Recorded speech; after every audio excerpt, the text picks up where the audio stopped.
जय हिंद साथियों, आज हम अगला विधि सीखने वाले हैं प्रतिस्थापन विधि। इसके पहले हम आपको ग्राफीय विधि बता चुके हैं, प्रतिस्थापन विधि बता दिया और आज सीखना है विलोपन विधि। उससे पहले आप सभी को बहुत बहुत धन्यवाद, क्योंकि आप सभी के सपोर्ट से YouTube पर 2000 सब्सक्राइबर पूरे हो चुके हैं और उससे ज़्यादा भी हो चुके हैं। आप लोग ऐसे ही सपोर्ट बनाइए, आपके लिए इम्पोर्टेंट क्वेश्चन हमेशा यहाँ मिलते रहेगा। और साथ ही इंस्टाग्राम पर भी 44,000 हो चुके हैं, तो वहाँ भी आप अगर नहीं है तो वहाँ भी फॉलो कर सकते हैं। वहाँ पर कंप्लीट एक चैप्टर के आपको एक एक क्वेश्चन आपको बनाकर वहाँ भी सॉल्व कर दिया गया है। आपको इमेज वहाँ मिलेगा, PDF भी वहाँ डाल चुके हैं। तो आज हम सीखने वाले हैं विलोपन विधि, और विलोपन विधि का मेन कंसेप्ट क्या है ये पहले आपको समझना है। देखिए, विलोपन विधि में आपको किसी एक मान को विलोप कर देना है। विलोप अर्थात उस मान को कैंसिल करना है। तो कैंसिल करने से पहले आपको समीकरण को देखकर समझना होगा कि उस समीकरण को हम जोड़ कर काटे कि घटा कर काटे।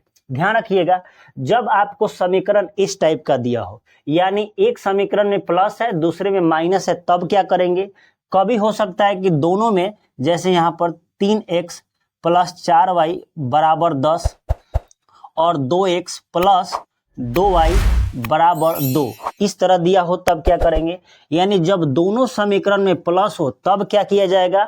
अब जब दोनों समीकरण में एक में प्लस एक में माइनस होगा तब क्या किया जाएगा? इसके लिए आप सिंपल कंसेप्ट हम आपको बताते हैं, वो समझिएगा। जब दोनों समीकरण में, पहला काम आपको क्या करना है, ध्यान दीजिए। पहला काम आपको यह करना है कि दो मान है, एक मान x का है, एक मान y का है, ठीक। और इन दोनों में से किसी एक मान को आपको बराबर कर लेना है। बराबर यानी गुना करके, या तो x के दोनों टर्म को बराबर करिएगा या y के टर्म को बराबर करिएगा। आपको बराबर करना है, किससे बराबर होगा? गुना करके। यानी मान लीजिए कि इसमें हम y को बराबर करना चाहते हैं, तो यहाँ पर है 4, इसको भी हमें 4 बनाना होगा। तो यहाँ क्या करेंगे, हम 2 से पूरे समीकरण में गुना कर देंगे, तो ये 4 होगा और बाकी भी गुना होकर बढ़ेंगे, ठीक। अगर आप चाहते हैं कि नहीं हम x में गुना करें, तो x में गुना करेंगे तो यह 3 है, ये 2 है, दोनों रिलेटिव चीज नहीं है। तो अब इन दोनों को बराबर करना है, तो समीकरण 1 में आपको 2 से गुना करना पड़ेगा और समीकरण 2 जो है इसमें 3 से गुना करना पड़ेगा। क्यों? क्योंकि हम x के टर्म को क्या करने वाले हैं? बराबर करने वाले हैं। तो बराबर करेंगे तो इसको जब 2 से गुना करेंगे तो 6x होगा, जब इसको 3 से गुना करेंगे तो कितना होगा? 6x होगा।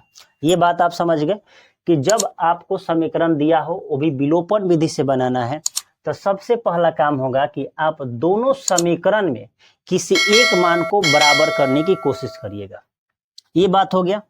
अब बात है कि चिन्ह एक प्लस माइनस हो तब क्या करेंगे, एक प्लस प्लस हो तब क्या करेंगे। यहां बात लिखते हैं, समान चिन्ह अगर क्या होगा, समान चिन्ह, कहने का मतलब कि एक समीकरण में ही प्लस होगा और दूसरे समीकरण में प्लस होगा, तब दोनों समीकरण में क्या करेंगे, तो घटाना पड़ेगा। क्या कर देंगे? घटा देंगे। जब विपरीत चिन्ह हो, विपरीत चिन्ह का मतलब कि एक में प्लस हो और दूसरे में माइनस हो, तो इस कंडीशन में आपको जोड़ना है। क्या करना है? जोड़ना है। यानी दोनों समीकरण को कब जोड़ेंगे? जब क्या करेंगे? घटाना कब है? जब सेम चिन्ह हो, और जोड़ना कब है? जब अलग अलग चिन्ह हो, तो जोड़ना है। तो जो मेरा समीकरण यहाँ पर दिया गया है, उस समीकरण को हम आपको समझाते हैं क्या करना है। जो बातें थी हम सबको बताएं कि गुना करके किसी एक टर्म को बराबर करना है, पहला काम। दूसरा काम कि समान चिन्ह होगा तो घटाएंगे, विपरीत चिन्ह होगा तो जोड़ेंगे। ये बात हो गई। अब इस समीकरण को हम सॉल्व करके आपको समझा देते हैं कि विलोपन विधि कैसे बनाया जाएगा, ठीक। सबसे पहला काम कि आपको यहाँ पर समीकरण 1 मान लेना है, इसको समीकरण 2 मान लेना है। पहला काम हो गया कि समीकरण 1 और 2 हो गया। ध्यान से देखिएगा, तो ये पहला बात कि ये विपरीत चिन्ह में है, तो जब विपरीत चिन्ह होगा तो क्या करेंगे? जोड़ देंगे। पहला कंसेप्ट क्लियर आपका होगा। दूसरा कंसेप्ट यह है कि अगर आप x के टर्म को बराबर करना चाहे तो इसमें कितना से गुना करें, y के टर्म बराबर करना चाहे तो कितना से गुना करेंगे। तो आपको दोनों समीकरण में ध्यान देना है कि किस में गुना करें तो आसानी से बनेगा। ध्यान दीजिए, यहाँ पर 4 है अगर यहाँ 2 से गुना कर दे तो दोनों समीकरण क्या हो जाएगा, बराबर। कभी कभार ऐसा भी क्वेश्चन होता है दोनों में गुना करना पड़ता है, जैसे यहाँ पर 3x है, ठीक, यहाँ 2x है। अगर इस तरह यहाँ पर जैसे 5 6 दे दिया तो इसमें भी गुना करेंगे और इसमें, जो हम आपको अभी बताए, तो इसको हल करते हैं। हल करेंगे तो सबसे पहले हम क्या लिखेंगे, इसको बराबर करना है समीकरण 2 को, तो समीकरण 2 में हम कितना से गुना करेंगे, बराबर होगा 2 से। तो हल में लिखेंगे समीकरण, ये हल समझिए कि हम यहाँ से ही कर रहे हैं क्योंकि जो क्वेश्चन था उसको हल में लगा दिए।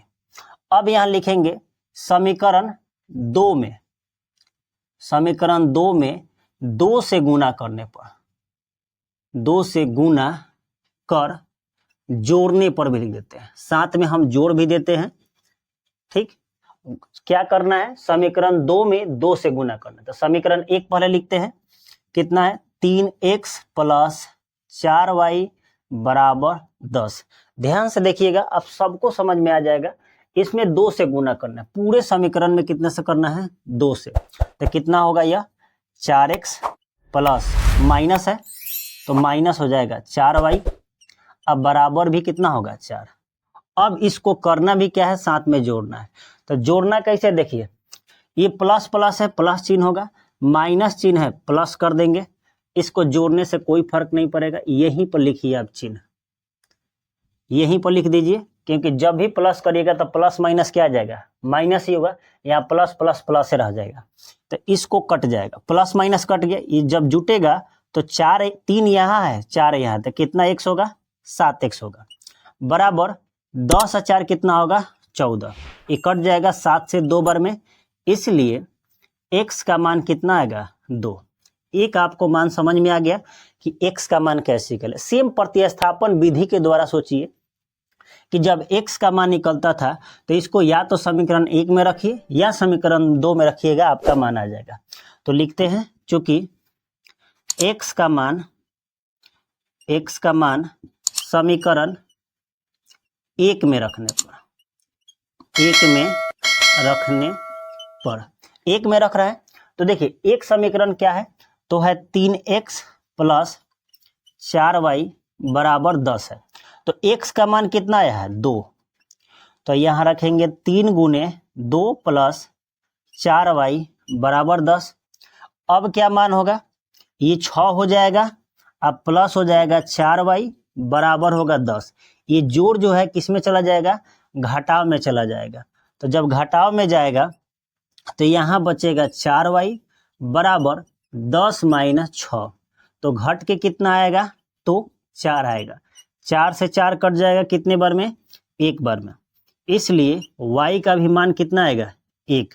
हम आपको जांचने के लिए भी सिखाए थे, अगर x और y का मान समीकरण रखेंगे बराबर मान दे देगा तो आपका मान बिल्कुल सही है। जैसे इसमें जांचते हैं, यहाँ जांच करके बता देते हैं आपको कितना है। किसी एक समीकरण को लिखना है 3x + 4y बराबर कितना मंगा देना है, 10।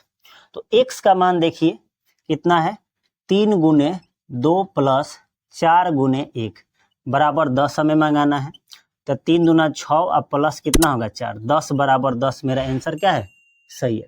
ये कब काम किया जाता है, देखिए अगर एग्जाम में बैठे हुए विलोपन विधि बना रहे हैं, प्रतिस्थापन बना रहे हैं या ग्राफ खींच रहे हैं, तो अगर मान आ गया तो अब तो वहाँ मिला नहीं कर पाएंगे, तो आप उसी मान को समीकरण में रखिएगा। अगर बराबर मान आ गया तो आपका आंसर जो है बिल्कुल सही है।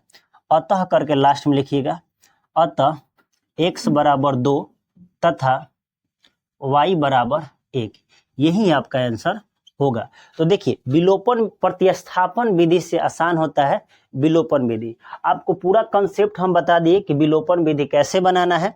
तो आप काम क्या करिएगा, आप प्रश्नावली जो 3.4 है उसके जो 1 नंबर क्वेश्चन दिए गए हैं उन सबको हल करिएगा और हल करके देख लीजिएगा कि आपको इस कंसेप्ट से बनाने आ रहा है कि नहीं आ रहा है। अगर आपको कोई डाउट होता है कि अगर प्रश्नावली में कोई क्वेश्चन नहीं बन पा रहा है या एग्जाम्पल नहीं बन पा रहा है तो आप कमेंट कर सकते हैं, हम उसको वीडियो बनाकर आपको समझा देंगे। फिर हम नेक्स्ट वीडियो मिलेंगे, तब तक के लिए जय हिंद।